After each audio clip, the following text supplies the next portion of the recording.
Donc, qui suis-je? Je travaille pour Zenica, qui est une société de services de 150 personnes. On a plusieurs agences, la principale étant à Paris. Et on est à Lyon, Rennes, Nantes. Moi, je travaille en tant que directeur technique. Je suis un des experts Big Data NoSQL au sein de cette société. Dans ce cadre-là que j'interviens pour les avant-ventes et pour les projets un peu touchy. Je suis formateur aussi. Formateur Cassandra, MongoDB, Couchbase, enfin NoSQL, Hadoop. Bon, c'est vrai que je suis plutôt un gars sympathique. Et je fais du service, donc je suis à votre service si vous avez des besoins et si vous voulez changer. Ok, donc le sujet sur la présentation, ce que je connais du travail de data scientist, la plupart du temps, c'est qu'on va avoir à peu près 50 à 80% du temps où je vais faire de l'agrégation de données, je vais lisser les données, je vais combler les trous, je vais préparer mes données avant de faire la partie la plus sexy, intelligente, de passer mes algos et de faire le process et l'analyse de mes données, avec la data vise, etc., etc. Donc, moi, j'ai voulu faire une présentation sur cette partie-là, qui, je vous l'avoue, quand j'ai commencé à travailler sur cette partie data scientist, enfin data science, c'est pas forcément le boulot le plus agréable et le plus intéressant. Enfin, qui est d'accord avec moi? Ouais, ok, d'accord. Bon, pas vraiment tout le monde. Donc je me trompe alors peut-être. Donc moi je vais vous parler d'Apache NiFi, qui s'appelle maintenant aussi Horton Dataflow, parce que c'est Horton qui a racheté cette partie-là à une société. Donc on va voir ce que propose Apache NiFi et les concepts. Et je vais vous faire une démo. Alors j'ai 20 minutes, donc ça va être un peu speed, mais voilà, j'ai fait une démo qui est quand même une démo fonctionnelle. Et vous allez voir, sans une ligne de code. D'accord? J'espère que c'est assez vendeur, sans une ligne de code, tout en visuel, et ainsi de suite. Avec de la conf, évidemment. Donc, Apache NiFi, c'est ce qu'on appelle un Dataflow Framework. Je vais avoir un workflow, un Dataflow, sur lequel je vais pouvoir cascader des process. Un peu comme qui connaît Linux, j'espère que tout le monde connaît Linux, quand vous faites du grep, pipe, word count ou awk et ainsi de suite. Voilà, vous utilisez du pipe. Donc vous passez d'un process, vous le pipez à un autre process et ainsi de suite et vous affinez la donnée. D'accord? Donc c'est le principe. Dans Apache NiFi, on va gérer les données. Alors on peut les gérer en mode streaming comme en mode batch. On a les deux modes. D'accord? Et l'avantage d'Apache NiFi, par rapport à d'autres outils qui font à peu près la même chose, alors souvent on le compare avec les outils d'ETL, comme Talend ou autres, ou des ESB, mais l'avantage qu'a NiFi, vous allez le voir, c'est que j'ai vraiment une interface graphique et je peux vraiment passer en mode développement, tester mes trucs, arrêter mes process, les redémarrer, changer à chaud mon dataflow, et à un certain moment, quand j'ai le résultat qui est bon, je peux le pusher en prod. Voilà, donc c'est assez ludique, c'est vraiment très interactif. Évidemment, avec tout ce qui est résilience, clusterisation, et bon, c'est quand même un outil industriel qui a fait ses preuves, et notamment, pour moi, une des meilleures preuves, c'est que le projet est à l'origine de la NSA.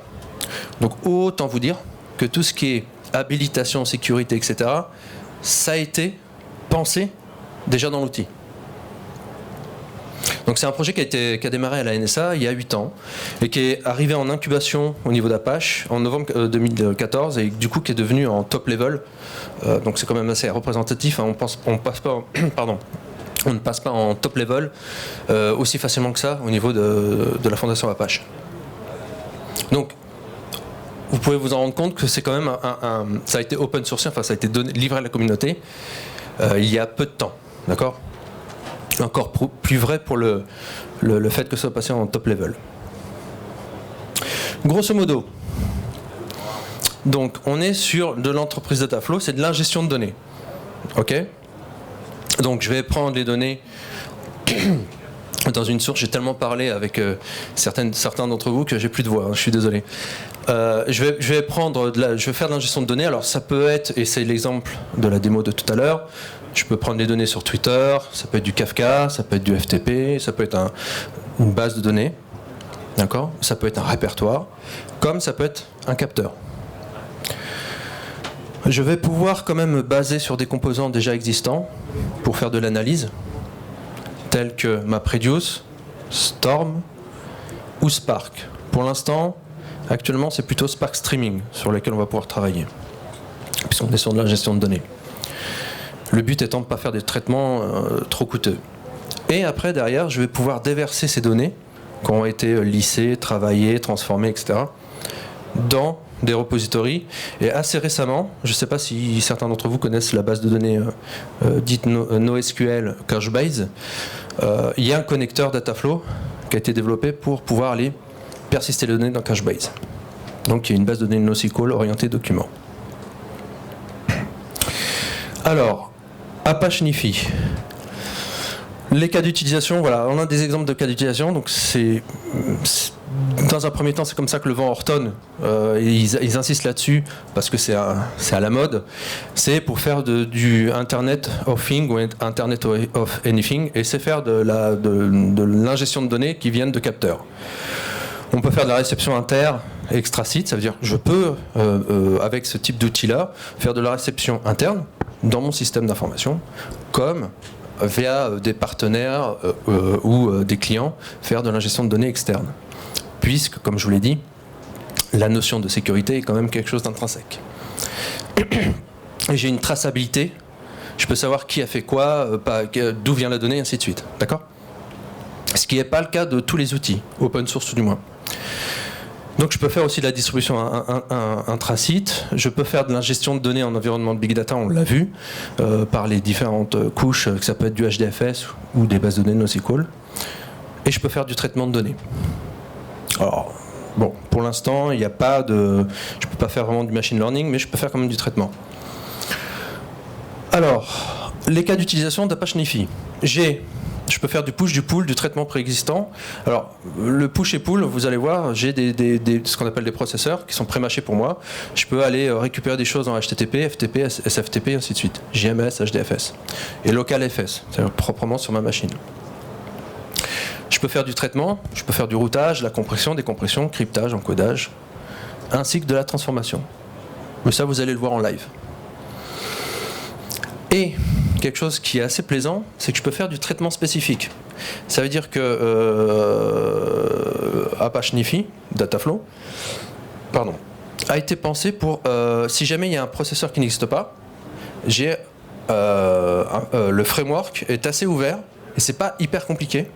Je peux rajouter mon connecteur, enfin mon processeur. Et ce processeur, après, je peux le rajouter au niveau du GUI.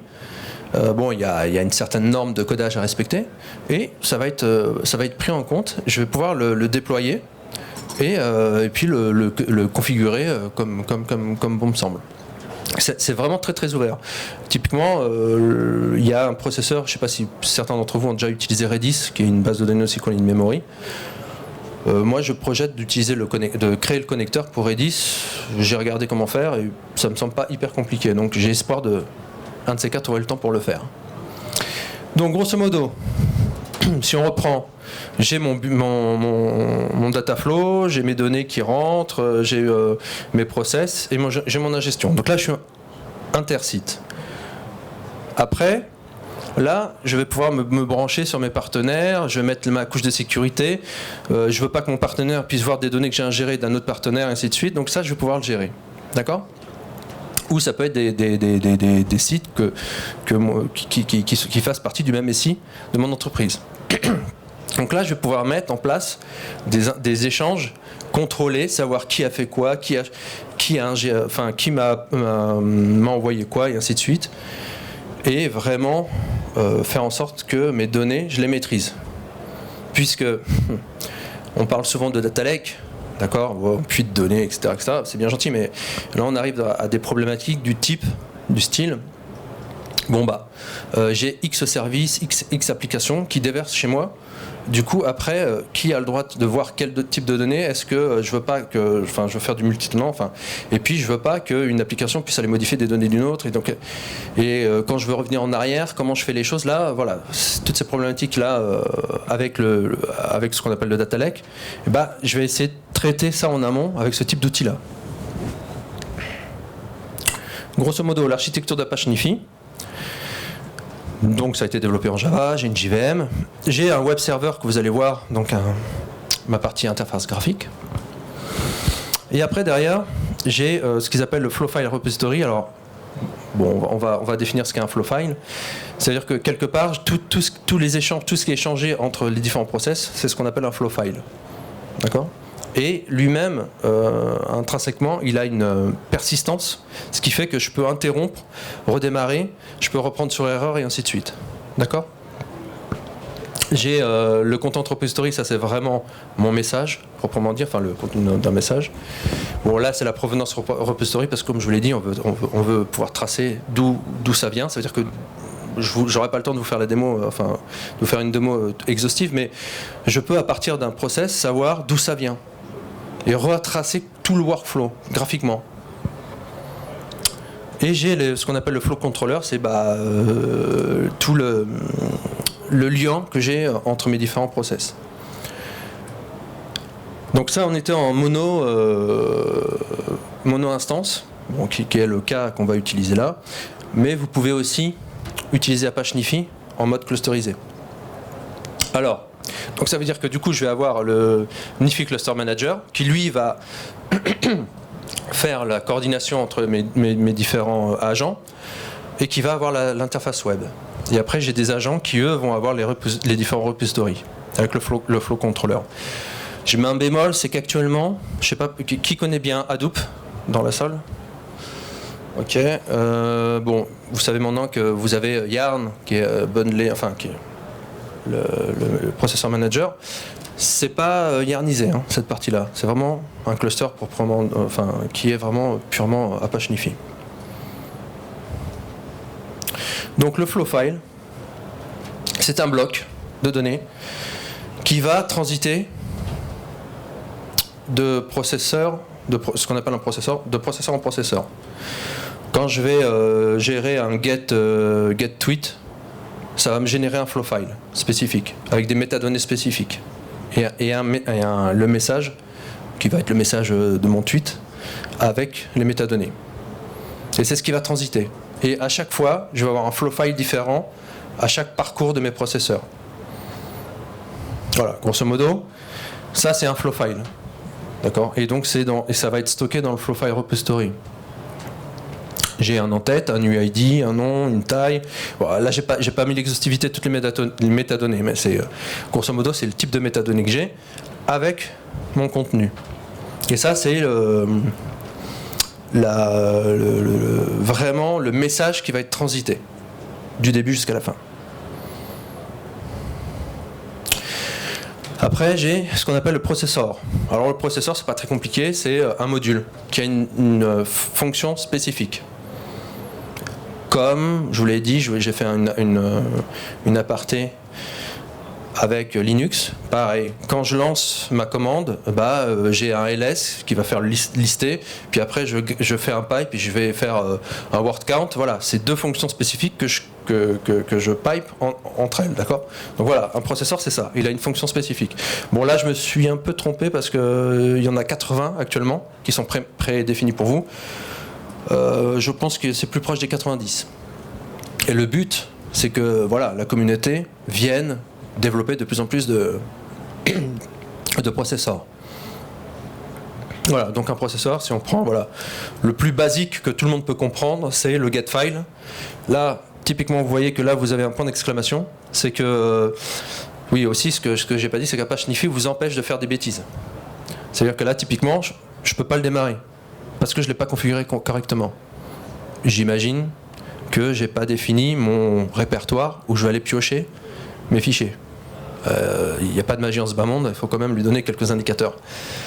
Donc tant que je ne lui donnerai pas ça, ça restera dans cet état-là. Une fois que j'aurai configuré correctement le processeur, à ce moment-là il sera rouge, donc il y aura un carré rouge, ça veut dire qu'il sera stoppé, et je peux le démarrer. Et il va commencer à ingérer. Et après je peux plugger d'autres trucs. Lui il va stocker. Et après, je plug un autre truc, et ainsi de suite. Donc, comme je vous l'ai dit, c'est très interactif. Ça, c'est un peu ce côté-là que j'aime bien dans cet outil-là. Donc, on a vu le message qui est transité, les flow files. On a vu les processeurs qui vont agir sur ce flow file et qui vont le transformer. Et derrière aussi, c'est que quelque part, ok, si moi après je veux faire le pipe, hein, comme dans ma commande Linux, c'est-à-dire que là du coup, j'ai ce que j'appelle le flow controller ou dans lequel en fait c'est des connexions que je vais mettre en place de processeur en processeur.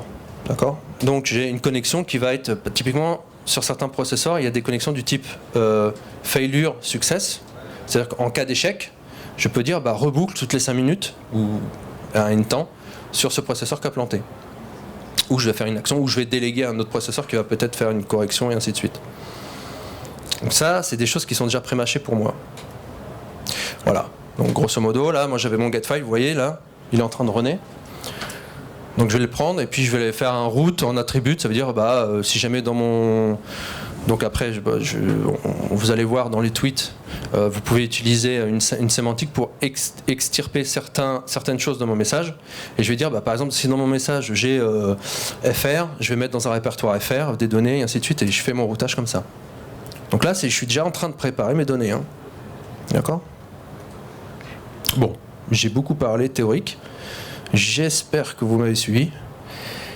Voilà l'exemple que je vous propose pour mettre un peu tout ça en ordre de marche et que ça soit un peu moins lourd à ingurgiter. Donc, le but c'est, je vais aller chercher sur Twitter, je vais utiliser Apache Nifi pour piocher sur Twitter, je vais le mettre sur HDFS. Et là, je vous ai fait un petit bonus pack, petit cadeau, c'est gratuit. On va regarder Apache Drill qui est un requêteur SQL. Alors il peut requêter du HDFS, du CSV, du JSON, il peut aller requêter du PostgreSQL, enfin pas mal de choses, d'accord ? Et moi dans mon cas, ce qui m'intéresse, c'est qu'il puisse requêter du JSON. Parce que j'ai pas fait compliqué, hein. Je prends du JSON, je le mets dans HDFS et je veux le requêter. Ok, c'est pas du machine learning, mais ne me jetez pas de pierre ou de tomate. Il me semble qu'avec du SQL, on peut déjà faire un peu d'analytique de données. Ok ? Donc bon. Voilà. Ça, c'était... Après, je vous ferai la démo en live. Mais ça, c'était mon premier jeu que j'avais fait dans Apache Nifi. Donc un get Twitter, on va le voir dans le détail par la suite. Là, j'ai extirpé des données de mon tweet. Alors, les données que j'ai extirpées, c'était la langue, parce que je peux filtrer à ce niveau-là la langue, si je veux. C'est-à-dire que je veux que les tweets de type FR ou autre. Là, je vais récupérer le texte, etc. Enfin, je sais pas si qui connaît plus ou moins bien la structure JSON de tweet. Ok, bon, je vais vous le montrer alors du coup. Et après, derrière, voilà, là, je veux récupérer que les tweets qui ont un message qui n'est non vide. Et si tous les filtres sont passés, à ce moment-là, je le mets dans HDFS. Donc ça, c'était la première version. Ça, elle fonctionnait, nickel. Sauf que dans ce cas-là, qui connaît HDFS ? Les mêmes personnes qui connaissaient Hadoop. Ok, jusqu'ici, il n'y en a pas un qui m'a menti, c'est bon, c'est cohérent.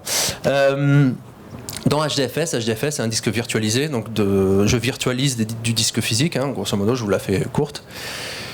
Sauf que c'est un disque, ce HDFS a été pensé pour stocker des données assez massives, de manière assez massive, d'accord ? Donc prenons un exemple, le son, image, vidéo, voilà. Et je vais truncurer en plusieurs blocs et je vais le répartir sur tous mes disques.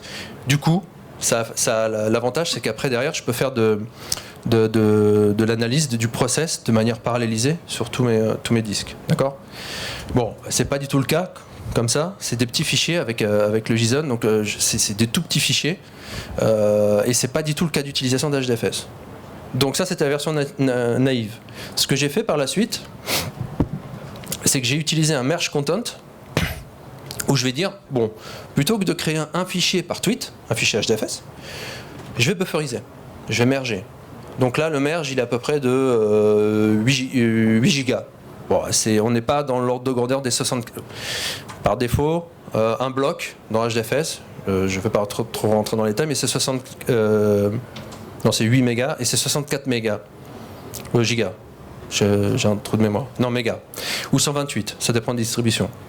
Donc du coup, j'optimise pas encore mon ingestion dans HDFS, mais peu importe. Au moins, ça vous montre que là-dessus, j'ai un travail qui fait que je vais packager. Derrière, après, la version naïve, encore une fois, c'est que j'avais un fichier, certes, de 8 mégas, mais qui était,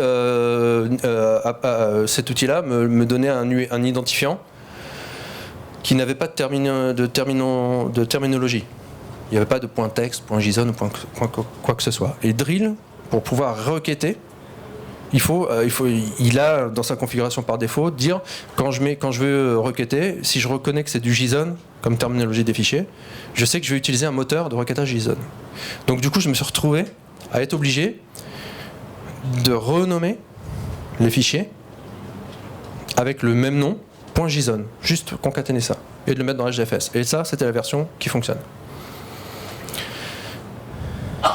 Donc, si on regarde ici,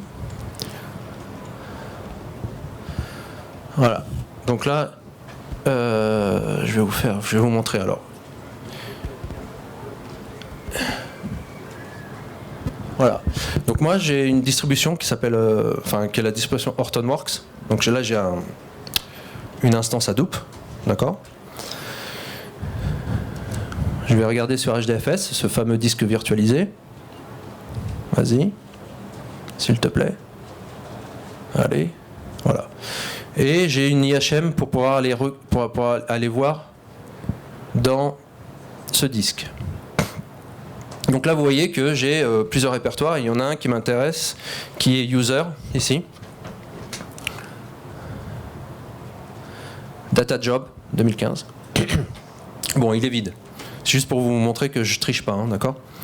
Alors, l'effet démo, j'espère que les dieux des effets démo sont avec moi, parce que sinon, ça va mal se passer. Je démarre. Donc là, j'avais coupé, vous voyez, là c'est rouge. Donc je vais le démarrer. Start. Donc voilà, il commence à processer ça. Jusqu'ici, tout va bien. Jusqu'ici, tout va bien. Si on regarde la configuration qu'il y a ici, de ce processor, qui est mon point d'entrée, j'ai des properties. Alors là, vous voyez, typiquement, comme je l'ai démarré, je ne peux pas modifier ses propriétés. Je suis obligé de l'arrêter pour pouvoir... Encore une fois, cet outil-là évite que vous fassiez des bêtises. Mais qu'est-ce que j'ai mis là-dedans? C'est pas très compliqué. Je lui ai juste dit que je mettais parce que j'ai un compte développeur de Twitter qui me permet d'ingérer. Donc je lui ai donné ma clé, mon consumer secret et ainsi de suite. Si vous créez un compte Twitter de développement, vous avez ce type d'informations, vous n'avez plus qu'à les plugger et ça fonctionne. Donc rien de bien sorcier. Après, derrière, ce que j'ai fait, c'est que j'ai lié, vous voyez, vous avez un petit bouton ici et vous en avez un autre ici. Donc j'ai créé, quand je crée un processeur ici, hein, je drag and drop ici, bim, et là vous voyez, vous avez la liste des processeurs, et d'ailleurs vous voyez que vous avez une liste de 90 of 90, donc ça confirme ce que je vous disais, il y a bien 90 processeurs. Et après derrière, si je veux, je cherche, je fais get, voilà, j'ai get file, get ftp, ainsi de suite. Et après je choisis, ça m'ouvre le composant qui va bien. Moi là je vais pas le faire, parce que ça n'avance à rien. Donc là j'ai fait un pool key attribute. Si je regarde la configuration, voilà, à partir de là, je dis que je vais récupérer dans mon arborescence JSON que je reçois le lang, le user screen name, le texte et username. Si on regarde 2-3 minutes, d'accord, ok. Donc voilà. Ouais, donc du coup j'aurais pas trop le temps, mais grosso modo ça c'est moi qui vais récupérer des données à partir de mon format JSON. Et à partir de là, une fois que j'ai récupéré ça, derrière, ce que je peux faire, c'est que je vais dire, moi je ne veux récupérer que les tuteurs dont le message n'est pas vide. Tous les autres m'intéressent pas. C'est assez basique, mais bon, vous voyez qu'il y a quand même du process, il y a du traitement. Hein. Bon. Une fois que c'est passé ce niveau-là, là je dis que moi je veux 2048 tweets au minimum, je veux merger et je veux en avoir 2048 au minimum. Bon après, je ne vais pas trop rentrer dans le détail parce que j'ai plus le temps, mais après, voilà, c'est un minimum de 2048 jusqu'à un maximum de 8000 et quelques. Et c'est comme ça qu'il va faire les paquets. Et ça, il s'avère qu'il fait des paquets de manière cohérente. Vous remarquez ici qu'il vous donne combien il a lu, combien il est en train de processer, c'est en train de processer là, d'accord ? Toutes les 5 minutes, et ça vous pouvez le paramétrer. Vous pouvez être plutôt sur plutôt sur de l'ingestion rapide, mais avec une latence forte, mais peut-être de la perte de message ou l'inverse. Là, vous pouvez le gérer. Et là, je dis, le file name qui est de la sortie de ce processeur, donc de ce flow file, je veux le renommer. Et je le renomme en .json. Là, c'est pour drill. Et après, derrière, donc là, si on regarde ici sur HDFS, j'espère que c'est en train de processer. On devrait en avoir. Voilà. Non. Ouais, ça prend un certain temps. Voilà. Donc là, si je regarde... Voilà, Hadoop FS, non pas mon RM parce que sinon ça va m'effacer. Voilà, donc là je me mets en mode commande de ligne et de là je veux regarder ce que j'ai. Donc j'ose espérer, mais on devrait en avoir déjà là. Voilà, il est en train, vous voyez, il a fait tout le travail. Donc si je regarde, si je fais un Hadoop 4 par contre là ce qui est embêtant c'est que j'ai pas la complétion à ce niveau-là. Donc si je regarde ce truc-là, je vais lui rajouter 6 à la fin. S'il te plaît. Donc. Ok.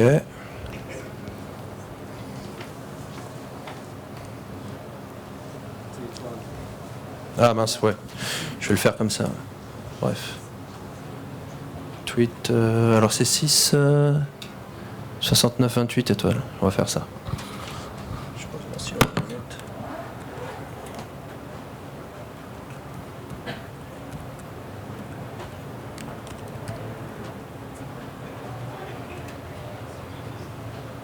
Voilà. Donc là, j'ai bien tous mes tweets agrégés. D'accord ? Alors après derrière, ce que je peux faire avec donc là j'ai démarré Apache Drill. Et ce que je peux faire, c'est que je peux faire, alors on va pas faire des requêtes trop compliquées, mais je peux faire un count. Je veux avoir le nombre de tweets que j'ai sur le répertoire étoile.json. Est-ce que je me suis pas trompé ? Non, c'est bon. Et voilà, j'en ai 16 925. Après, je peux faire des trucs du type est-ce que j'en ai une qui va fonctionner ? Non. Parce qu'après, pour du JSON, il faut flatter, enfin, il faut, sur des collections, il y a une syntaxe un peu spécifique pour aller faire. Mais par exemple, j'en avais une. Voilà. Je veux regarder sur tous mes JSON, tous ceux qui ont un texte de type qui contiennent un like fr en fait. D'accord ? Alors honnêtement, je sais pas combien il y en a, mais voilà. Donc vous voyez, c'est 0 ligne de code, que de la conf. Et j'avoue que j'ai configuré Drill pour bien fonctionner dans ma VM. Et avec Apache Nifi, voilà, je peux tweeter, enfin je peux récupérer du tweet, faire en sorte que ça soit requêtable en SQL directement de JSON. Pas une ligne de code. C'est rapide, certes, c'est peut-être pas. Enfin si, ça peut être utile dans certains cas de. Voilà. Merci beaucoup Bruno. On peut prendre une ou deux questions.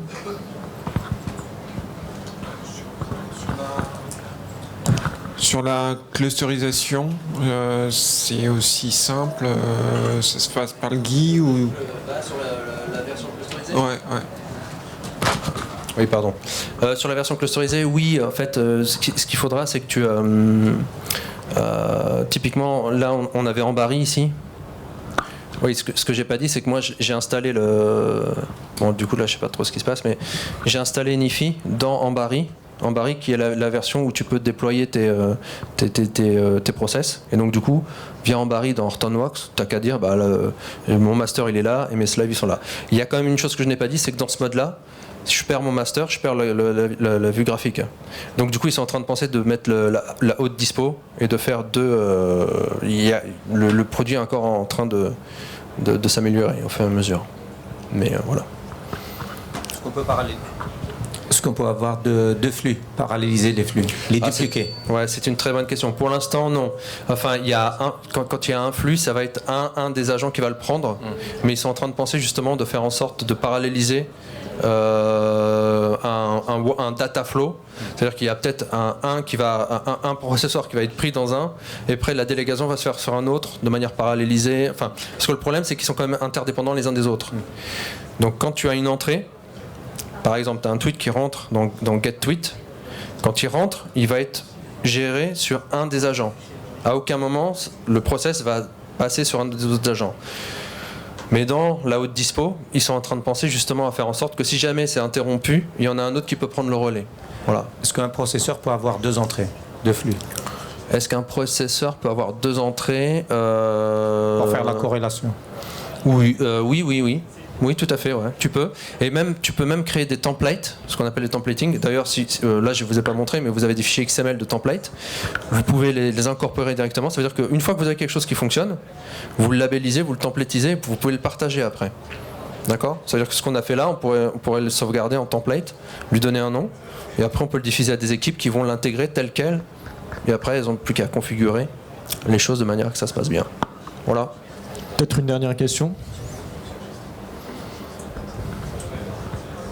Et alors, plaguer un processeur fait maison, c'est quand même c'est facile Alors, après tout dépend de ce que tu veux plugger. Mais typiquement, moi j'avais une démonstration au départ, c'est ce que je voulais vous faire. C'est je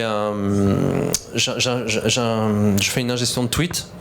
Et après, je compte le nombre de tags différents qu'il y a. J'ai une EHM avec des bouboules en D3JS super sexy, on va dire. Et je voulais faire ça, sauf qu'ils n'ont pas le connecteur Redis, et c'est Redis que j'utilisais dans ma démo. Et là, du coup, je me suis retrouvé, bon, soit je développe le connecteur, ou je fais autre chose, et j'ai fait autre chose, parce que développer le connecteur, j'avais pas foncièrement le temps, mais j'ai quand même regardé, et j'en démordrai pas. J'aime pas trop l'échec, et je compte bien le faire. Et j'ai regardé, et en fait, ça me semble pas super compliqué en fait, à faire. D'accord ? Donc voilà, peut-être qu'un de ces quatre, vous verrez, si vous vous intéressez à cette techno, un connecteur Redis, et peut-être que ça sera moi qui l'aurai développé, j'espère. Voilà. Mais pour faire ça, non, ça me semble pas compliqué. Après, pour d'autres processeurs, oui, il y a un peu d'huile de coude à mettre en place. Mais ça a été bien pensé quand même au niveau développement. Hein. Ça se laisse comprendre. Et tu as accès au code sur GitHub, donc tu peux déjà voir, par exemple, le get file qu'ils ont fait, il est simplissime. Et ça se comprend. Enfin, il faut connaître Java, il faut déjà avoir fait un peu de développement, mais il n'y a rien de surhumain.